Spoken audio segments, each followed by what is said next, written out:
Tonight, you'll probably do something dangerous without noticing. You'll drink a glass of tap water. You'll eat leftovers from the fridge. You might scrape your knuckle on a doorframe and forget about it in 10 minutes. None of this registers as risk. But 2,000 years ago, any one of those small moments could have been the beginning of your death. And the real answer for why isn't disease alone, or war alone, or bad luck alone. It's something stranger. Your body hasn't changed much in 2,000 years. The world around it has. Start with birth itself, because that's where the danger began before you'd even opened your eyes. There were no sterile hands, no understanding that invisible organisms caused infection. Childbirth was one of the leading causes of death for young women, and a staggering number of infants didn't survive their first year. The historian Walter Scheidel, who has spent decades reconstructing Roman-era demographics, estimates that in the ancient Mediterranean world, roughly a third of children died before reaching age 5. Read that again. A third. Not from famine, not from war, just from being small and new in a world with no medicine. If you survived that first gauntlet, you might think the danger eased. It didn't. It just changed shape. Consider something as small as a cut. You catch your hand on a rusted tool edge while working the fields. Today, you'd rinse it, maybe wince, and move on with your afternoon. Back then, there was no concept of bacteria, no antiseptic, no antibiotics waiting in a cabinet for the moment things went wrong. A wound like that could turn red, then hot, then spread. Sepsis, left untreated, can kill a healthy adult within days.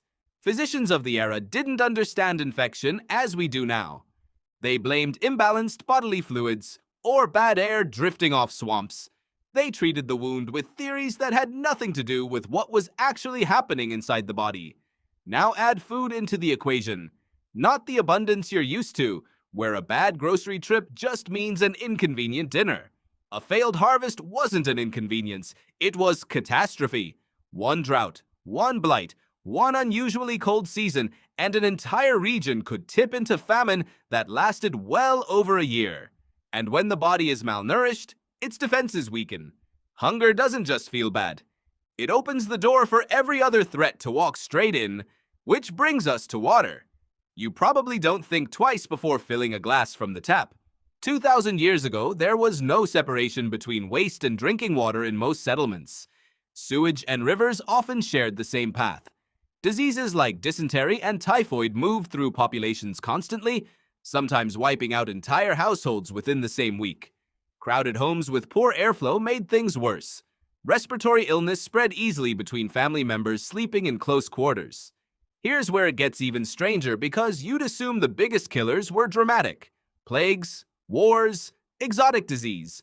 But the bioarchaeologist Sharon DeWitte, who has spent years analyzing skeletal remains from medieval cemeteries, found something quieter and more persistent lurking in the bones she studied: chronic low-grade infections, tuberculosis, dental disease, the kind of ordinary suffering that doesn't make it into dramatic historical accounts, but shows up again and again in the skeleton itself, worn into the bone like a signature.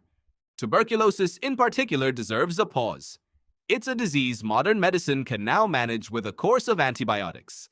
For most of human history, it was one of the most consistent killers of young adults, spreading slowly through lungs weakened by poor nutrition and crowded living conditions. It didn't announce itself. It just wore a person down, month after month, until the body gave out. Even something as small as a bad tooth carried lethal weight. You'd think of a toothache today as a dentist appointment away from solved. Back then, an abscessed tooth could spread infection into the jaw, then the bloodstream. Archaeologists studying ancient skeletons find abscessed and rotted teeth constantly, and paleopathologists have linked dental infection directly to cause of death in numerous burial studies. A cavity could kill you. Actually, kill you. Now stack violence on top of all of it. Not just war, though war was common enough. Everyday danger too. There was no organized law enforcement the way you understand it. Weapons were part of daily life. Skeletal analyses from Roman-era burial sites show strikingly high rates of trauma-related death, especially among young men, whether from conflict, accidents, or disputes that escalated with no authority to intervene. And accidents themselves carried a different weight entirely. A broken leg wasn't a temporary inconvenience solved with a cast and a few months of healing. Without proper surgical technique, bones set incorrectly, wounds became infected, and something as simple as a fall from a horse could end in slow, painful death from complications that today would mean a same-day hospital visit.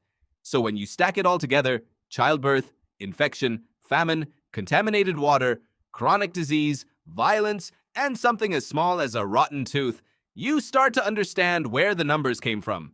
Historical demographers estimate life expectancy at birth in the ancient world hovered somewhere between 25 and 35 years. And that number has become a kind of cultural shorthand. People imagine everyone in the ancient world simply dropping dead in their 30s, worn out and elderly by modern standards. But here's the twist that surprises almost everyone once they actually look at the data. That average is deeply misleading. It wasn't that people aged faster and died at 30 like clockwork. It's that so many people died in infancy and early childhood that the average got dragged down dramatically. The paleodemographer James Wood, whose research reconstructing ancient mortality patterns has reshaped how historians read these numbers, has shown that life expectancy at birth and life expectancy at adulthood are almost two different statistics entirely. If you survive to age 15, your odds actually improve substantially. Plenty of people in the ancient world lived into their 60s and 70s. Roman senators debated policy well into old age. Greek philosophers wrote some of their most influential work decades past 30. Egyptian officials held positions of power for what we'd now call entire second careers. The people who cleared the early gauntlet weren't rare exceptions. They were a real, substantial portion of the population. So the true story isn't that ancient life was universally short. It's that ancient life was a filter. A brutal, indiscriminate filter made of infection, hunger, violence, and simple bad luck. And most people, statistically, didn't make it through the earliest and most dangerous stretch of that filter. And here's the part that should genuinely sit with you. Almost nothing that did the killing was exotic. It wasn't rare, dramatic disease. It was infected cuts, contaminated water, difficult childbirth, a cough that quietly turned into pneumonia over a few damp weeks, a cavity left untreated for one season too many. The very things you brush off in seconds today, a hangnail, a stomach bug, a scraped knee, were for most of human history genuine, plausible death sentences. Not metaphorically, literally. So tonight, when you fill that glass from the tap without a second thought, or swallow a course of antibiotics because of a minor infection, or shrug off a small cut with nothing more than a bandage, remember what that convenience actually replaced. It isn't luxury. It's the difference between the world that almost killed your ancestors before they turned 30 and the one quietly keeping you alive without you ever noticing it's working. The more we learn about the past, the better we understand ourselves. If this video sparked your curiosity, don't forget to like, subscribe, and follow Phoenix Primeval for more fascinating stories from history, science, and human evolution. Thanks for watching.